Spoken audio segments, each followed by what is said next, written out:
you mentioned a lot of what the Holganix Bio 800 has been doing for you on harvest time, and we talked about it with transplants. What about in situations of disease and stress conditions?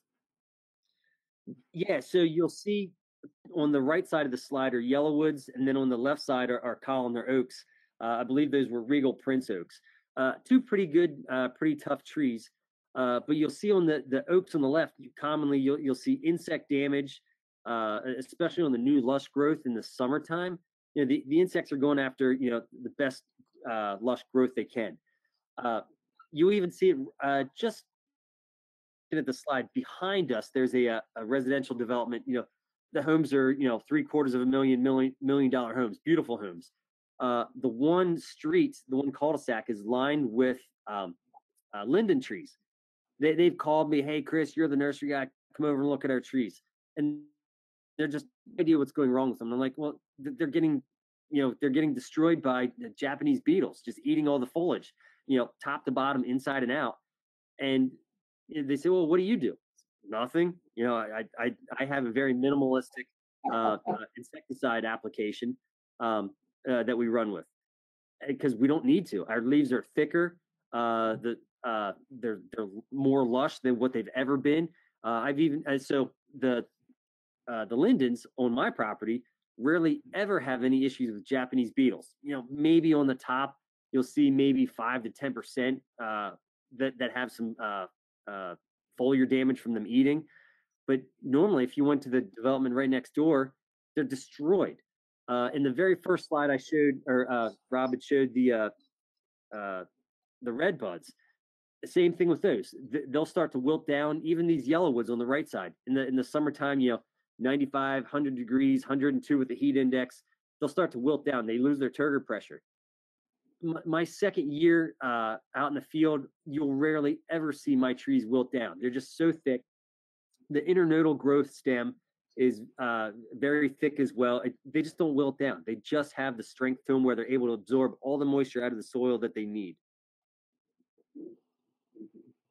Interesting. What about on disease? So you're covering, insects with. Do you see that? Do you have any reduction? Did you have to use fungicides? Did you have it as a regular part of your program? Do you still have it as a regular part of your program?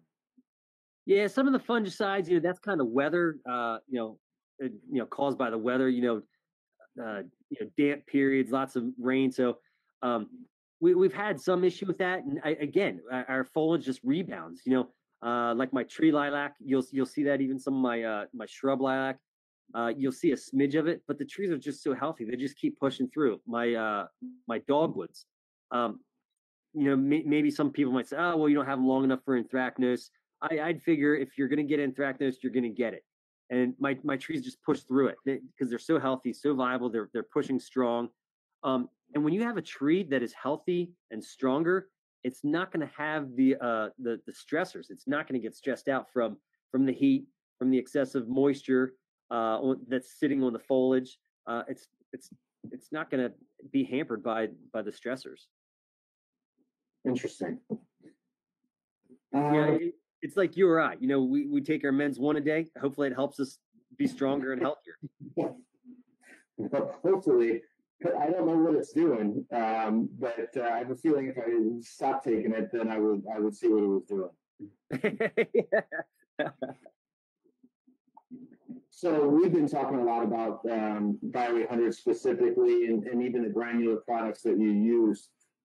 Just to give everyone a little bit of clarity, because some of the people on the webinar have been using the products and are looking for some other ideas as to how they can use them. Other people have never used the products before.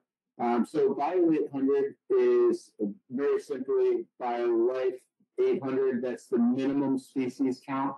We think that diversity is extremely important. We were talking about making a plant feel as though it's in its native environment. But really, that is going back to Chris's analogy. When you have certain nutrients available to you, and those nutrients are not as readily available, then that's where shock comes in. That's where the stress comes in. Well, that doesn't mean that those nutrients aren't in the soil. It means that they're not available for uptake from the plant. So having that diversity, adding that whole ecosystem into the soil makes it so that those nutrients can be converted into a usable source for the plant. And that's really what we're focused on. How do we utilize biology, use some of the other components such as humics and fulvics, amino acids, yucca, kelp, things like that are all in Bio 800 to create that thriving environment where you can have a plant feel that availability of all the different nutrients that it's looking for, regardless of what it's looking for. It's typically there, and then you just have adding sugar sources and things like that as well, so that we're not just adding the biology, but we're feeding the biology. And there's a lot of biological products out on the market now. But one of the things that I commonly see is that they fall into one of two buckets. One bucket is that you have one that is adding biology into the soil. But typically you're going to see, and not typically, this is like 100% of the time because I've not found any alternative to this. When somebody says that they have at max 6 to 8 different species of biology in the product. And the reason they do that is for the stability of the product, so that it's easy to store and it has longevity to it, with very little care, so that it kind of falls into the same bucket as all the other products that you would use as far as storage and maintenance and usage. And then the other bucket that they fall into is sources that will feed biology, so that you're going to increase the populations that you have within the soil. We try and do both, where we not only have the biology, but we feed the biology, but we're also creating a massive amount of diversity there, where there's potentially not diversity, because we know significantly less about the soil than we should, as an overall community, considering how much we're working with the soil. The science is really not there to say, hey, this is specifically what this is going to do for this plant, and we know it works every time. We've got it figured out on the not completely, but we're a lot more advanced on the chemical side of things. And it's a shame, because if you just use the comparison of plants to people, it's with people, we know that we can have a healthy diet and exercise and things like that, and that overall health is going to be better for us. But it's really easy to just take a medication and work through an illness and get past that.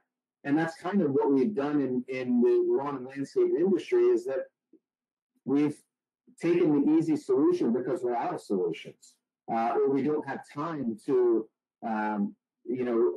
take the longer approach and really create a long-term solution. So the interesting thing about this, and a question that I get all the time, is with Bio 800, how long does it take to work? Well, Chris, you can probably answer this question, but it depends on what you're trying to accomplish. But really, I've seen the product work in as short as 3 days, where you've seen a bounce back from and a recovery start to happen on a plant. Obviously, the larger the plant, the longer it's going to take to see some of that recovery. So it's easy to see with turf, but it's a remarkable thing. And I would never use the term it's like a miracle product or anything like that, but that term's been used with me when someone is really struggling to find a solution, and they say, you know what, I just don't know what's happening, in the soil. I don't know what's happening with this plant.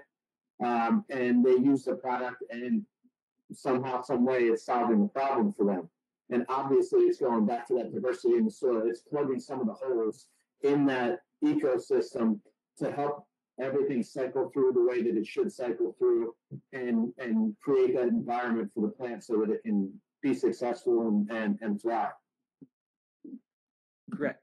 Yeah, because the last several decades, we've added stimulants for this and that, which have locked up and unlocked other nutrients that are naturally there.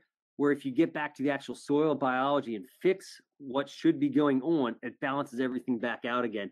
So when you're able to balance the ecosystem, the soil ecosystem, that's when you have that miraculous bounce back.